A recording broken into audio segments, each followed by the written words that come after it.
Good morning mga karot. Narito na naman tayo sa kapatagalan. Magluluto tayo ng chicken apritada. Ito, nakaprepare na yung ating mga pang-chicken apritada. Chicken, kahit anong part ng chicken.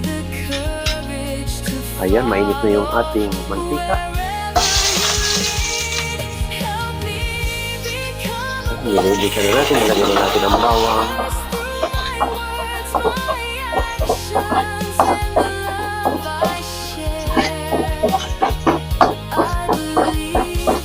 Ayan.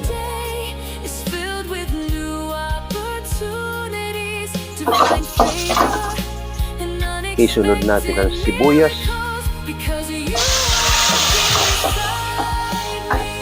Ang brown ng bawang, sunod natin ang sibuyas. Isunod natin ang celery at lemongrass. Pinagsabay na natin celery at lemongrass. Ayan. Chicken, laging may lemongrass. Walang problema ang tanglad sa chicken. At sunod na natin yung chicken. Ayan.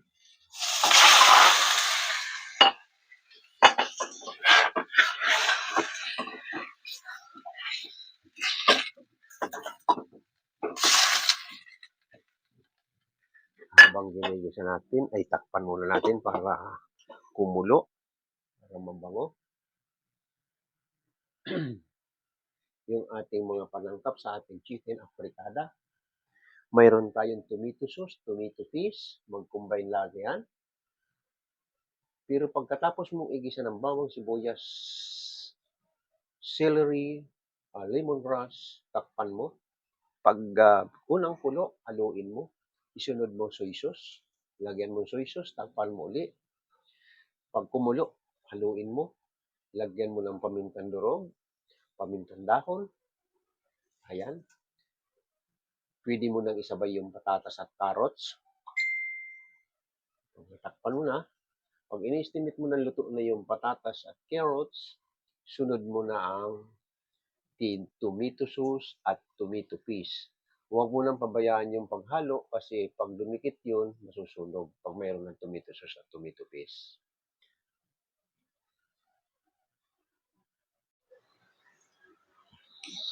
Ayan.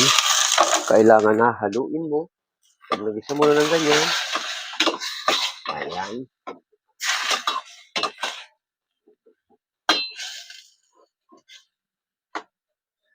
Lagyan mo na soy sauce.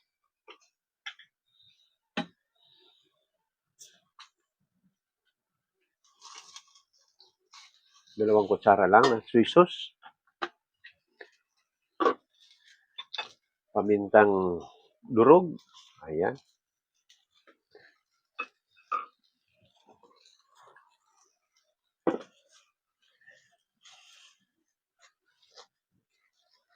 Pamintang dahon, laurel.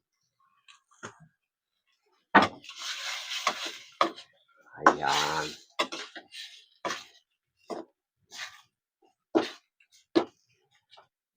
Takpan mo. Ang isusunod mo na dyan ang carrots at saka patatas.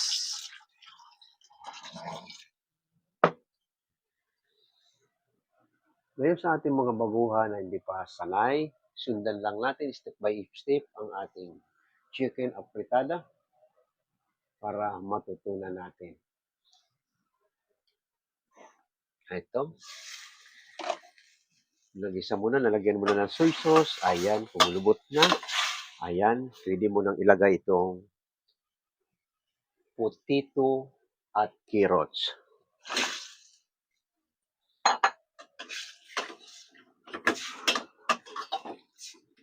Okay.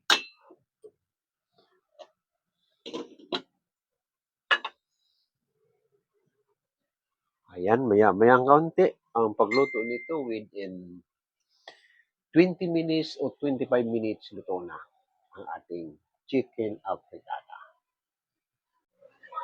Ito na.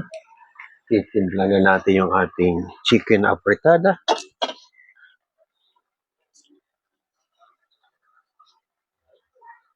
Tomato paste pala.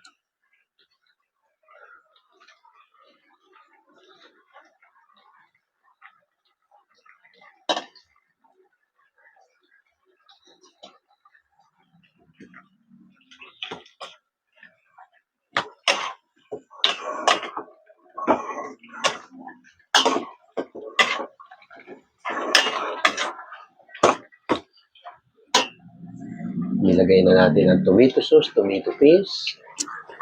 Lagyan natin ng magic sarap. Kaunting liquid seasoning.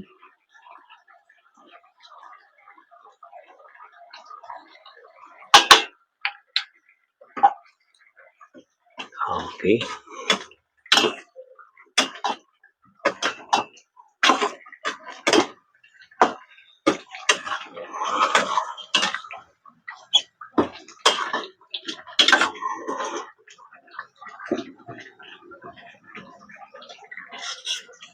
Natin.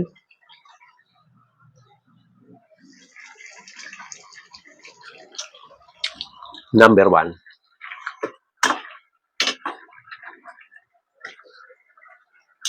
Kumakagat yung sili.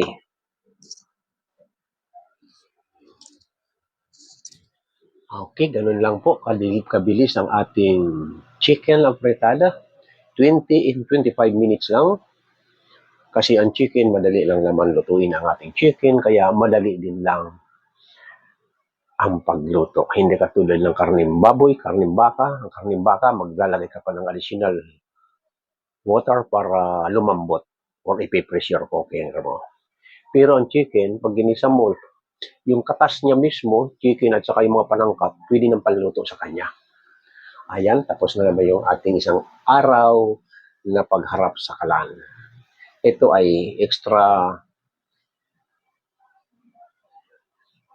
tutorial cooking lang ito sa akin, kaya nandito na ako sa tapat ng kalan. The MWF, nandoon ako sa dining. Dito ay minadali ko lang ito kasi extra lang naman ito para mayroon lang ating mga taga-subaybay na sisilipin araw-araw kung ano ang ating menu for today. Ayan. Ang kakain nitong aking niluto ay good for 6 person pero nandito sa bahay ay 3 lang kami. Kaya hanggang gabi pa yan ulam namin. Okay, tapos naman ulit tayo sa Monday ulit tayo.